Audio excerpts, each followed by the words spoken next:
Welcome back！ 今次一齊嚟睇下女神裝置外線系列戰機少女 Kanagata Tsugumi Gassen， 發售日期2023年4月，同原色版相隔大約1年半。大概係因為隻 game 要出新裝備啦，所以就 crossover 女神裝置搶多次錢啦。官方定價13,200 yen， 以手屋嘅 size 嚟講，價錢尚算合理啊！1年半加咗2800 yen， 叫做改咗隻色，加咗啲新帽，計埋通脹、成本上漲等等，算係合理啦。唔好諗咁多，買就啱噶啦。戰機少女隻 game 就營運咗5年，最近仲出埋動畫，睇嚟可見嘅未來呢條外線系列嘅模型都唔會無啦啦沒落啦。game 我就試玩咗幾日就冇再玩啦。動畫喺下面留言話翻俾我知我冇睇啦。打開個盒睇下啲內容，超多包裝袋，呢個量係傳說中山積嘅原動力，絕對有閂翻埋個盒嘅諗法。基於佢出色嘅武裝設計同配色，我衝破咗呢個心理障礙。除咗基本預圖片同水貼以外，仲有跟住一張貼紙。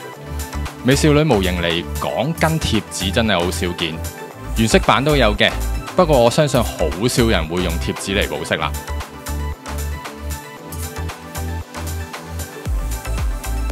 而說明書裏面會附送特典嘅 game 卡，有玩 game 嘅就係寶，冇玩 game 嘅就係草啦。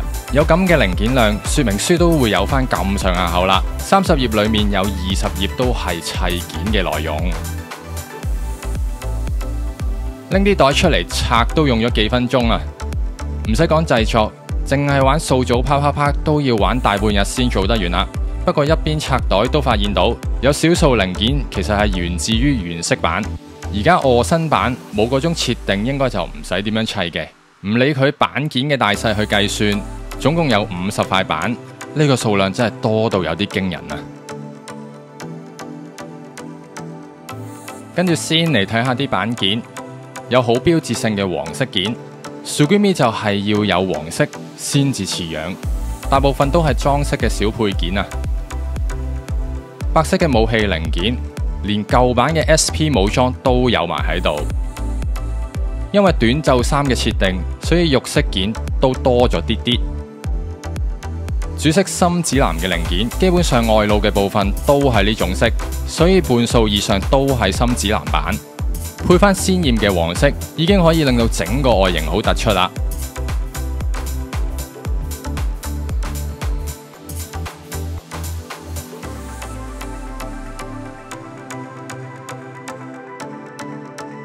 然後有少量嘅黑色同金色零件，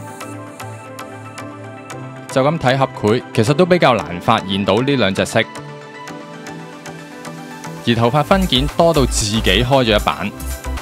仲有啲小飾件、關節件等等，最後唔少得嘅就係一大堆嘅灰綠色內扣件啦。呢幾版嘢估計同原色版係一模一樣嘅構造。唔少得就係預圖件啦，預圖件係幫你定係玩你，就真係見仁見智啦。仲有超大塊嘅特效件，為咗還原原作嘅設定，後髮都分咗5件嘢啊！先唔講佢個毛縫係有幾咁麻煩，咁佢分嘅頭髮層次都真係分得幾好嘅。唔知係咪太耐冇砌女神裝置呢個系列，今次個 body 砌法覺得非常新鮮，總係覺得分件分析做得好仔細。對於全套裝嚟講，我覺得好友善啦。當然亦對比上次嘅製作經驗，睇嚟係可以輕鬆好多啦。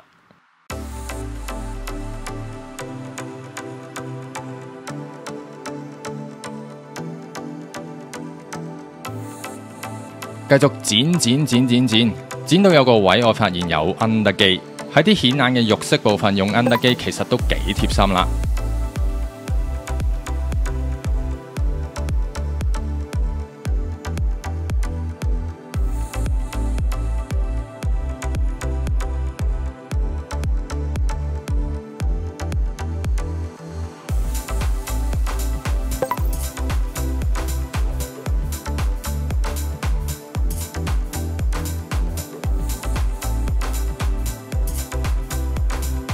然後砌，見到個裙甲位唔使自己搞分件，因為佢終於放棄咗佢條百褶裙，改為腰側嘅活動裙甲，即刻好有衝動做埋呢隻嘅全塗裝製作。素體完成，由長袖變成短袖嘅設定，冇咗短身嘅百褶裙，整體嘅可動性高咗，造型亦清爽咗。當嚟到武裝部分，第一個印象就係全彈發射嘅炮口關節，而家唔見咗一粒點算？用直膠複製過一粒咪得咯，唔使自己磨嘅。今次非常小心處理台面嘅零件，同樣嘅失誤唔會發生2次咯。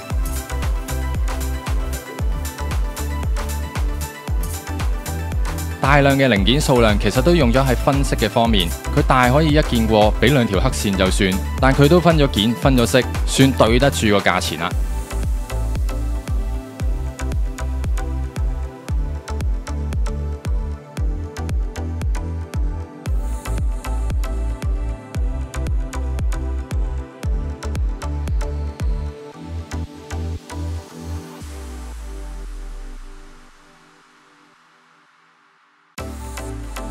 背包嘅可動部分亦非常豐富，背翼全開仍然健在。你屋企有幾多空間，佢都可以一隻搞掂，令你冇晒空間。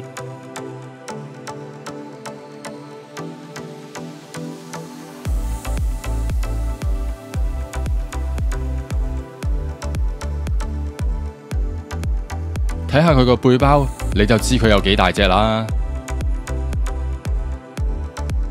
武裝一如其他同款系列作品，以拆換嘅形式做互換。其實所謂武裝形態就係換咗對腳同埋加翻個背包。背包用3mm 插口式，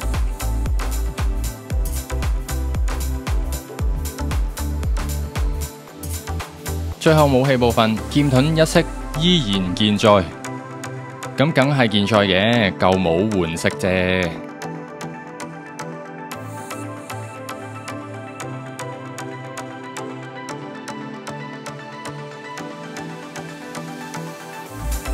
嚟到武器重點，我新版全新武器 SP Gear 設定係可以變形嘅武裝，同時兼備近距離帶劍形態同埋遠距離嘅射擊形態。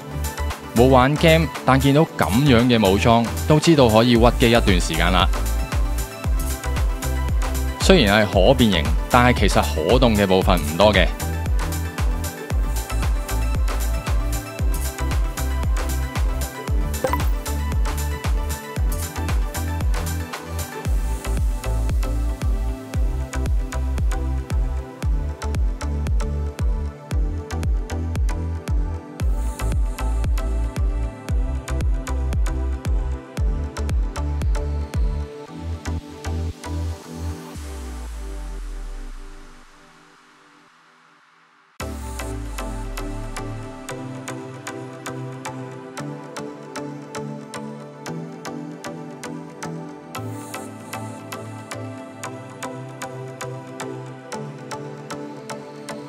之後可以睇下掃組嘅成品啦。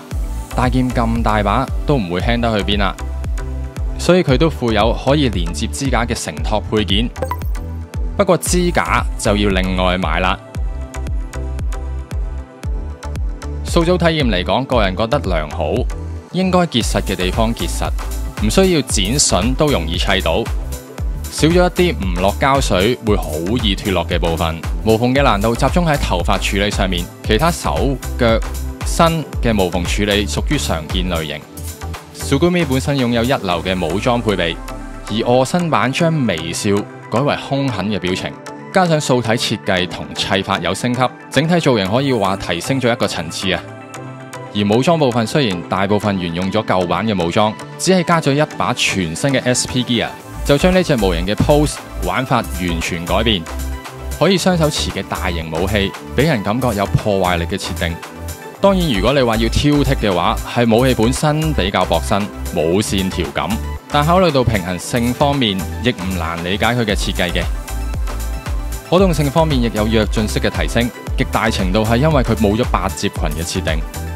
重型武裝配合高可動性身體，擺 pose 就變得更加自然好睇啦。